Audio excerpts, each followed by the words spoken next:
మానవతరాయ్ గారు అంతిమంగా జల అస్త్రం అనేది కాంగ్రెస్ పార్టీ మీద కేసీఆర్ అండ్ బీఆర్ఎస్ పార్టీ ఎక్కుపెట్టినటువంటి పరిస్థితి కనిపిస్తుంది.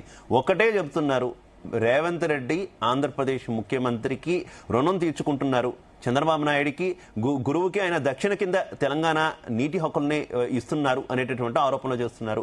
ప్రతి అంశాన్ని పిన్ టు పిన్ చూపించేటటువంటి ప్రయత్నం చేస్తున్నారు. అది మీరు భూతద్దంలో అనొచ్చు, అసలు లేని అంశాన్ని తెర మీదకి తీసుకొస్తున్నారు మీరు అనొచ్చు. కాకపోతే తీవ్ర అన్యాయం జరుగుతుందని అయితే చెప్తున్నటువంటి పరిస్థితి. ఏం చెప్తారు?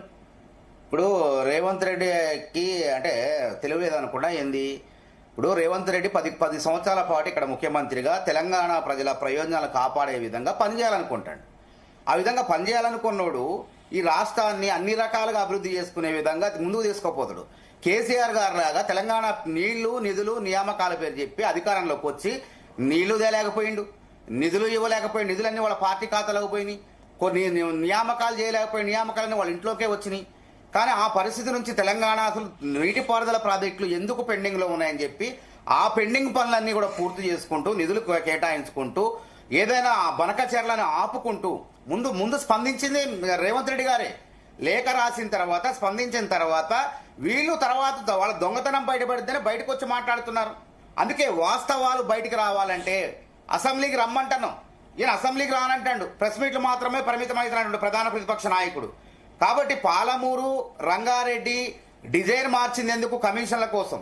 అదేవిధంగా ప్రాణహిత చేవేళ్ల పనులు దాదాపు 11,000 కోట్లు ఖర్చు పెట్టిన తర్వాత 100 మీటర్ల ఎత్తులో ఉన్నటువంటి మేడిగడ్డ నుంచి నీళ్లు రావడం సులభమా, లేదంటే 100 మీటర్ల దిగువబోయి మన తమ్మిడిహట్టి దగ్గర 100 మీటర్ల ఎత్తులో ఉన్న తమ్మిడిహట్టి దగ్గర నుంచి ప్రాజెక్టు కట్టి నీళ్లు తీసుకురావాలని ఆలోచన చేస్తే, తమ్మిడిహట్టి దగ్గర నుంచి ఆలోచన చేస్తే 100 మీటర్ల దిగువపోయి మేడిగడ్డ దగ్గర పోయి ప్రాజెక్టు కట్టి ఇలా ప్రజాధనాన్ని వృధా చేసింది ఎవరు?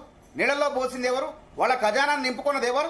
అదేవిధంగా ఖమ్మం జిల్లాలో దుమ్ముగూడెం ప్రాజెక్టు, రాజీవ్ సాగర్, అదేవిధంగా ఇందిరాసాగర్ ప్రాజెక్టు 1,500 కోట్లు ఖర్చు పెడితే ఆ ప్రాజెక్టులు పూర్తయ్యాయి. 5, 6, 7 లక్షల ఎకరాలకు ఆయకట్టుకు నీళ్లు వచ్చాయి. అట్లా కాకుండా డబ్బుల కోసం కక్కుర్తి పడి ప్రాజెక్టులు రీడిజైన్ అని చెప్పేసి మొత్తం కూడా ఇప్పటికి కూడా ఆ ప్రాజెక్టు 20,000, 25,000 కోట్లు ఖర్చు పెట్టినా ఇప్పటికి కూడా నీళ్లు రావాయి. రేవంత్ రెడ్డి గారు ఆలోచన మళ్ళీ పైగా ఏం ప్రశ్నిస్తారు, మీరేం కట్టారంటున్నారు. అయ్యా మేము కూలిపోయే కాళేశ్వరాన్ని కట్టలేదు. ముందు ఎవరైనా 5వ తరగతి పాస్ అయితే 6వ తరగతి వెళ్తాం, 6వ తరగతి పాస్ అయితే 7వ తరగతికి వెళ్తాం. అంటే 5వ తరగతి పాస్ కాకుండానే, అంటే ఈ ప్రాజెక్టులు పూర్తి కాకుండా పెండింగ్ లో ఉన్నటువంటి ప్రాజెక్టులు పూర్తి కాకుండానే కేసీఆర్ గారు కాళేశ్వరానికి తెలంగాణ మొత్తం ప్రజాధనాన్ని మొత్తం కూడా వృధా చేసిండు. అదే దక్షిణ తెలంగాణ మొత్తం ప్రాజెక్టులు మొత్తం ఎండబెట్టి పండబెట్టిండు. కాబట్టి ఇక్కడ ప్రజలకు కూడా అర్థమైంది, అధికారంలో ఉన్నప్పుడు చేయలేని మీరు కనీసం కృష్ణా జలాల్లో వాటాను కూడా మనం విజయ శ్రీరామ్ గారు చెప్పారు, జలసంఘ నిపుణులు కేంద్రం. ఆయన ఏం చెప్పిండు, 400-500 టీఎంసీలు మనం బలంగా కొట్లాడినట్లయితే మనకు వచ్చేదే. అదేవిధంగా వీళ్ళు తక్కువకు 299 టీఎంసీలకు తెలంగాణకు, 512 టీఎంసీలు ఆంధ్రాకు అని చెప్పి సంతకాలు పెట్టి వచ్చారు. జూరాల ప్రియదర్శిని ప్రాజెక్టు మన గద్వాల జిల్లాలో ఉన్నది. ఆ ప్రాజెక్టు నుంచి నిజంగా పాలమూరు రంగారెడ్డికి నీళ్లు తెచ్చినట్లయితే ఈ పాటికి అయిపోయేదే, తక్కువ ఖర్చుతో కూడా పూర్తి అయిపోయేదే. అట్లా కాకుండా అంటే మూతి దగ్గర కట్టాల్సిన ప్రాజెక్టును తోక దగ్గర. కానీ మానవతరాయ్ గారు మీ మీద తీవ్ర విమర్శలు చేస్తున్నారు కదా. అసలు నీటిపారుదల రంగానికి సంబంధించి తెలంగాణలో రేవంత్ సర్కార్ కు ఒక విజన్ అంటూ ఒక ప్లాన్ అంటూ ఏమీ లేదనేటటువంటి విమర్శలు చేస్తున్నారు.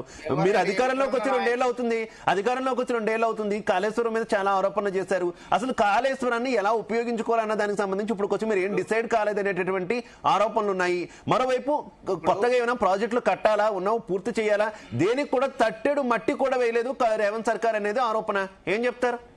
ఇప్పుడు రేవంత్ రెడ్డి మందు చూపున నాయకుడు కాదు, ముందు చూపున నాయకుడు, దూరదృష్టి గల నాయకుడు.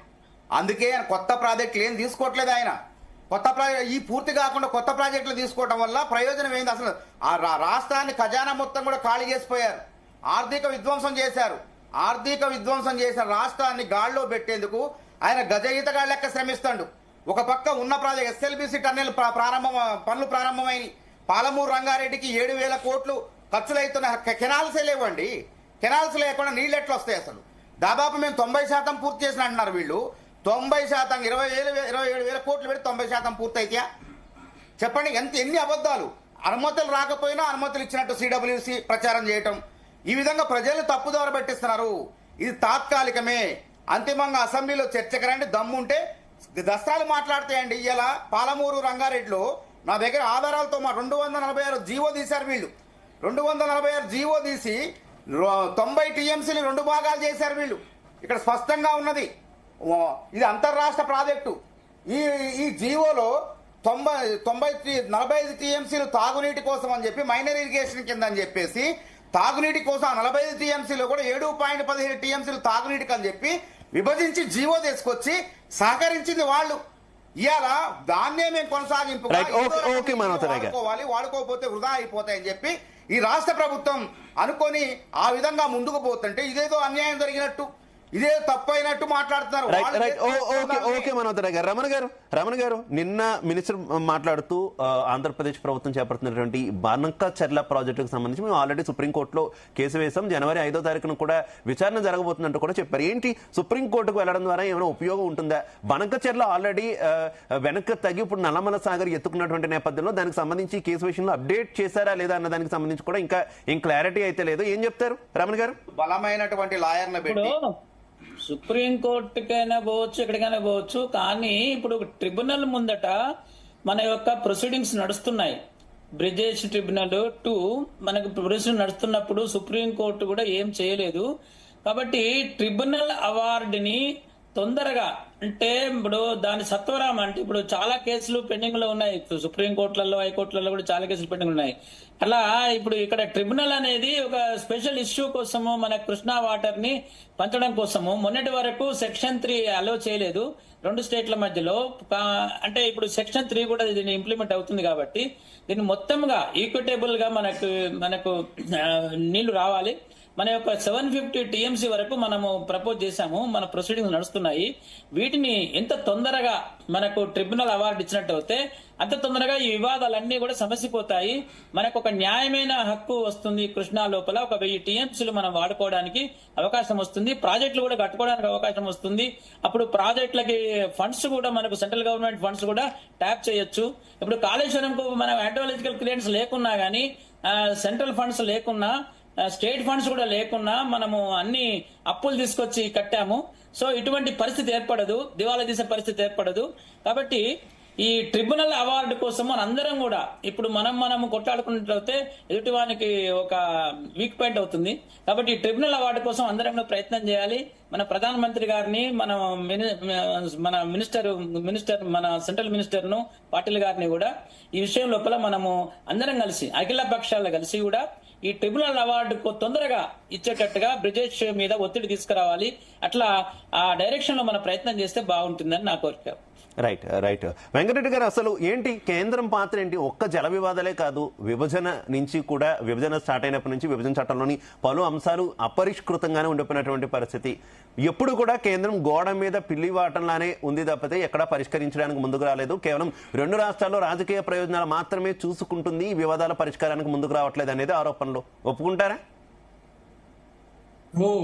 ఇవన్నీ కూడా పరిష్కారం చేసుకున్నది ఎవరు? ముఖ్యమంత్రులు చేసుకుంటారు. యూజువల్ గా మనకు తెలుసు, వాళ్ళు పిలిచి, కేంద్ర ప్రభుత్వం 2 ముఖ్యమంత్రులు పిలిచి కూర్చోబెట్టి ఎక్కడెక్కడ ఏ వివాదాలు ఉన్నాయి, ఏ విధంగా పరిష్కారం చేసుకోవాలనేది వాళ్ళు నిర్ణయించుకుంటారు. నాకు తెలిసినంత వరకు రీసెంట్ గా ముఖ్యమంత్రిగా, అంటే తెలంగాణ రాష్ట్ర రేవంత్ రెడ్డి ముఖ్యమంత్రి అయిన తర్వాత కూడా వీళ్ళు కూర్చొని మాట్లాడుకున్నట్టుగా మనకు తెలుసు.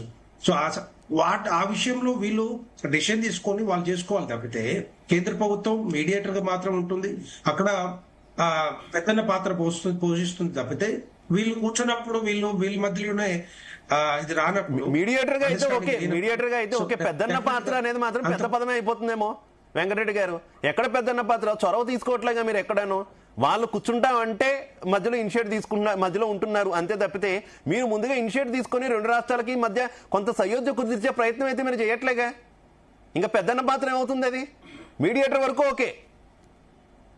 మీ వాయిస్ కొంచెం నాకు వినపడలే, కట్ అయింది. ఎనీవే, ఇప్పుడు డెఫినెట్ గా ఇవన్నీ కూడా పరిష్కారం అవుతా ఉన్నాయి. అప్పటి నుండి ఇప్పటి వరకు పరిష్కారం అవుతా ఉన్నాయి. అంతకుముందు జగన్ గానీ లేకపోతే కేసీఆర్ గారు కానీ అప్పుడు కూడా కూర్చొని కొంత మాట్లాడుకున్నారు.